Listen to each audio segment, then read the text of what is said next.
We call it the three-word game. We are forced to succinctly describe every game starting Thursday until tomorrow night of the NFL season, Week 15. And here we go. Chargers and the Chiefs. Chargers, Mahomes schooled.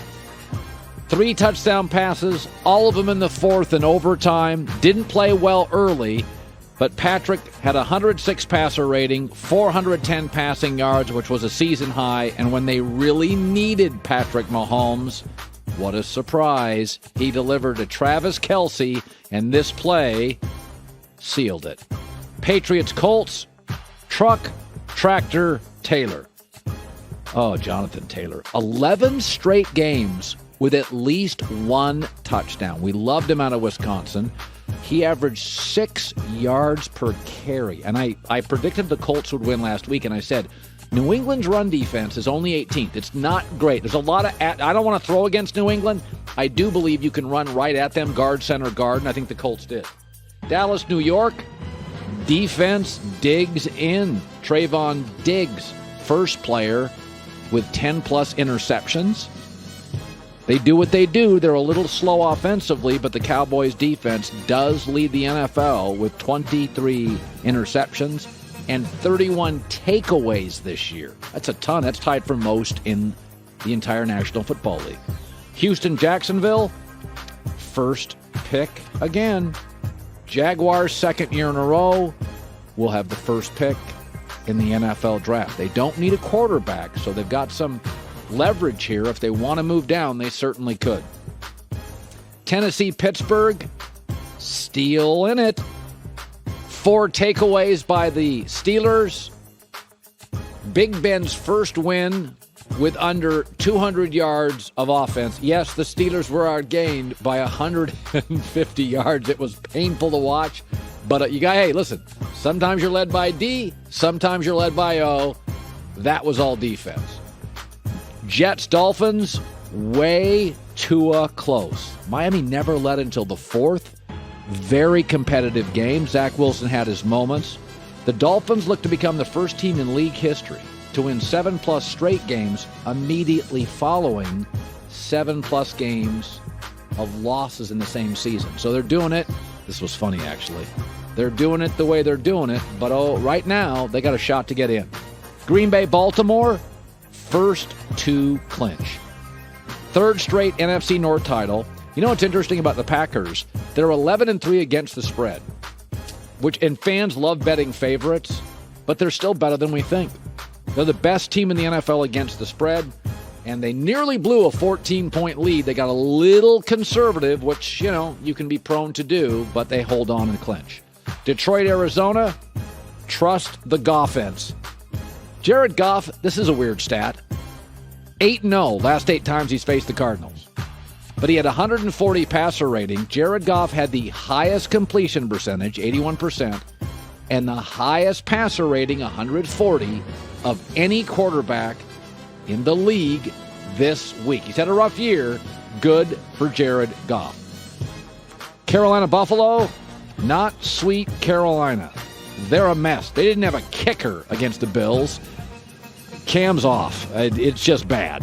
He had a 47% completion percentage. I don't know. Maybe it was the Christmas jerseys the Bills wore. It's not good. By the way, Cam is 0-12 in his last 12 starts for the Carolina Panthers. Cincinnati, Denver, Joe got burrowed. Listen, 5th road win for a team that's rebuilding. For anybody that's wondering about Zach Taylor, forget winning 5 games. They've won 5 road games. Joe Burrow had a big play in that game, and he leads the NFL, Joe Burrow does, with 12 touchdown passes of 30 or more yards. So that tells you they've got a better O-line than we suspect and playmaking wide receivers in Cincinnati. Atlanta, San Francisco, I watched all of this. 49ers Gold Rush. Jimmy G leads the NFL at 8.5 yards per attempt. I know none of you like Jimmy G, but he spins it down the field. They don't dack and dunk here, man. They throw the ball down the field to Deebo Samuel, Brandon Ayuk, and George Kittle. And by the way, Garoppolo had a 78% completion percentage. He's accurate, good release, guy can play. Tampa and New Orleans, No cannons fired. Chris Godwin just announced out for the year, tore his ACL. Mike Evans hamstring, Leonard Fournette hurt, Brady sacked 4 times, right tackle Tristan Wirfs was manhandled. He was shut out at home. Tom Brady was, for the first time in his NFL career. That defensive front for New Orleans, they have beaten him now 4 out of the 5 times they have faced Tom Brady as a Buccaneer. Vegas, Cleveland, Browns on bubble. Only a half game out of the wild card spot. Can move into first place tie AFC North with a win against the Raiders. In fact, it wouldn't be a tie because of the head-to-head. So I like Cleveland today. They're missing 9 starters, but they've got their interior O-line, a tight end I like, 2 good receivers in Nick Chubb, and their 4 best defensive players all available. So I think they win a really ugly game, and the Raiders have been man overboard for about 2 months.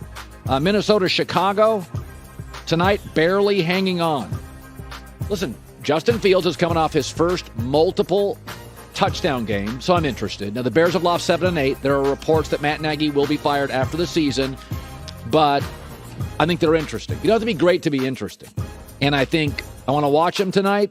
I want to watch his growth because right now, outside of Mac Jones, he's the young quarterback I'm seeing do some things. It's inconsistent, but he's doing some things. Seahawks, Rams tomorrow. Seahawks play spoiler. They're coming off back-to-back wins, first time this year.